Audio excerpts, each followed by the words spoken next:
This is the Lone Creator YouTube. We hope this video helps. You start by preparing the phone and PC so you can change system settings safely. First, enable developer options and then USB debugging on your Redmi. This grants temporary access to device commands. Next, install ADB on your computer and connect the phone via USB.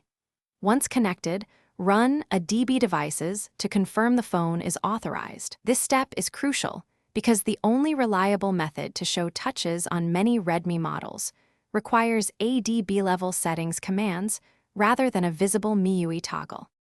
Now you execute the commands that enable on-screen touch indicators. Open a terminal where ADB is installed, then type the command to enable simple touch dots. ADB shell settings put system show touches 1. If you want a crosshair and touch trace for debugging, also run ADB shell settings put system pointer location 1. Once those run, touches appear immediately. Make sure the phone remains connected while testing. These commands change system settings directly, which is why USB debugging and authorization were required earlier. Finish by confirming visuals and knowing how to revert changes.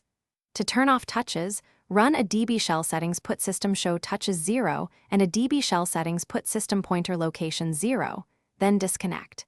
If commands fail, make sure you authorized USB debugging on the phone when prompted, reinstall PC ADB drivers, and confirm the device appears in ADB devices.